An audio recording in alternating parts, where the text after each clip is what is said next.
Magandang hapon mga kababayan, dito tayo sa YouTube channel TV. No? Ano tayo ngayon? Magko-comment tayo dito mga kababayan, no? So mga kababayan ay dito tayo sa highway, no? So ulitin ko, magandang hapon mga kababayan. Lubos tayo ay magpasalamat sa ating mga supporters, no, sa ating mga followers, subscribe natin sa ating nanonood sa YouTube, no. Ulitin ko ay tayo po ay naging nagpasalamat sa YouTube, no, lalo na sa nanood, no, sa lahat maraming salamat mga kaibigan, no? Dito tayo mga kababayan, magko-comment tayo bilang nakasubaybay sa kapaligiran, no? Kababayan, dito nakikita mo yung sinisira naman nila ang kalsada. Ang gandang-gandang kalsada mga kababayan, sinisira, no? Walang talagang parang ginawa nilang parang sasabihin nila nga may project ang mga Bongbong Marcos. Ang gandang-gandang kalsada sinisira. Tingnan nyo. Kita-kita natin,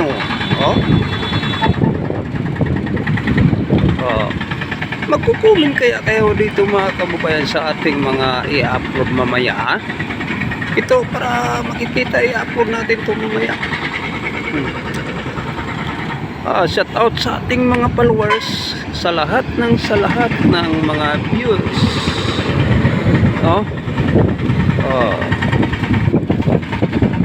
magandang araw sa lahat.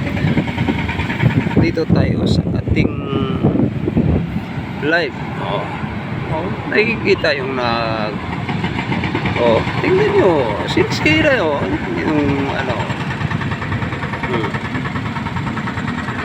diba? So walang matino talaga sa administrasyon ngayong ni BBM. Ngayon, ang masasabi ko dito, bakit sinisira? Na ang gandang-gandang highway o daanan, hindi yan sira, sinisira, sinasadya. Ang hirap talaga, talaga sa hulog, di ba? Tapos sasabihan pa tayo nga tayo ay fake news. Sila ang fake news, mga vlogger ni BBM. Sila ang fake news kasi binabayaran ni Martin Romualdez, Bongbong Marcos,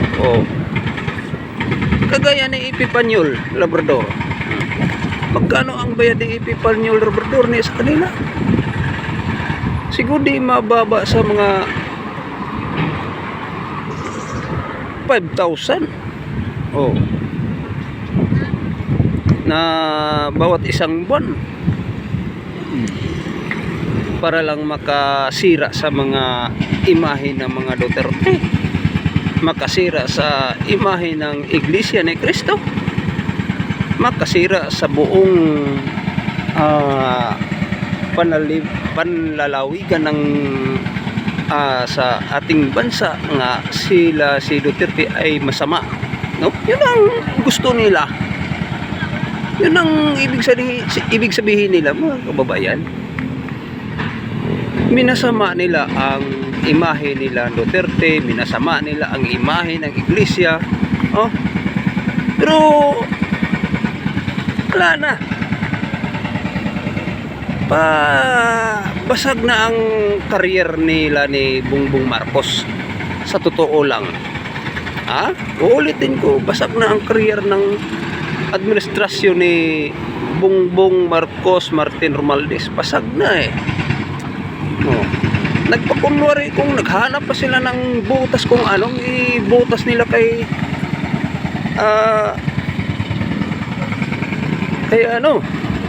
kay Digong. Naghahanap talaga sila eh. Pero sa katotohanan mga kababayan, basag na, totoo lang, basag na basag ang ilang administrasyon, no? Bakit nasasabi kong basag ang administrasyon ni Bongbong Marcos?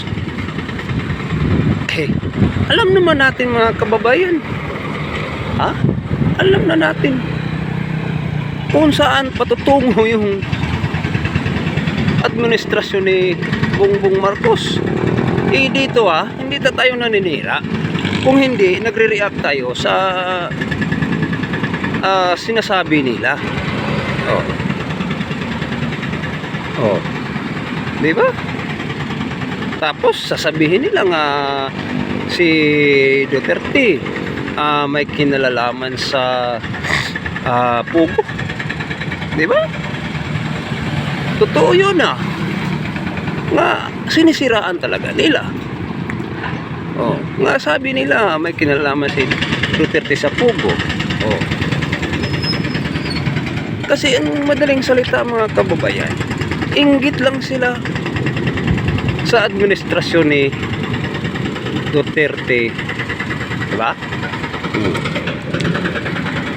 Tatanong ko sa inyo, ako ang magtanong sa inyo, may nagawa bang maganda si BBM ang administrasyon nila? Ako ang magtanong sa inyo, kayong mga supporter ni BBM, ako ang magtanong, may nagawa ba ang inyong administrasyon ni BBM? Wala. Bakit nasasabi kong wala? Ang gandang-ganda ng kalsada, hindi sira, sinisira. Kita naman kita. Yung nagsisira yung Jack Havel nga malaking makinarya.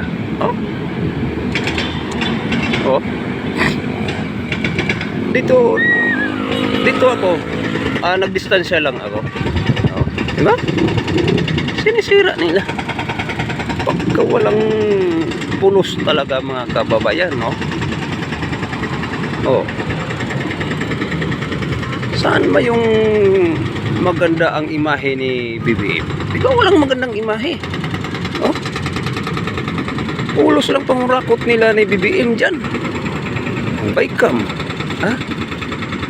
AKAP, ano pa? PhilHealth. Tapos binabato nila kay Inday Sara. Nga si Inday Sara ang nag-ubos ng pira ng kaban ng bayan. Mali sila mga kababayan. Ang nila panggigipit.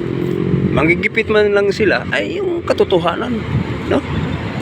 Wala namang katotohanan. Sila pa ay nanggigipit sa administrasyon kay Sara o sa iglesia, no? Bakit? Kaya akala naman nila matitinag naman mawasak ang administrasyon ni Duterte. Hindi mawawasak yan. Lalo tuloy pinabango nila, no? Lalong pinabango nila ang iglesia, lalong pinabango nila ang Pastor Kibuloy, lalo na sa mga supporter ni Pastor Kibuloy, sa mga yung sinasabing Dante Marcolita, no? Mas lalong pinabango, diba? Napanood ko naman yung nila tungkol sa tawag na yun sa YouTube, kung sinong may-ari ng YouTube. Ngayon, sino ba ang naninira sa YouTube. Di ba kayo? Binayaran yung tao para makasira sa tao. Oh. Para hindi malaman ng taong bayan ang ginagawa nyo. Madaling salita, no? Para hindi malalaman sa taong bayan ang mga ginagawa ninyong kabulastugan. Hanggang dito lang tayo mga kababayan. Comment lang kayo. Salamat sa ating mga nanood o nagko-comment sa ating YouTube channel TV. Bye-bye.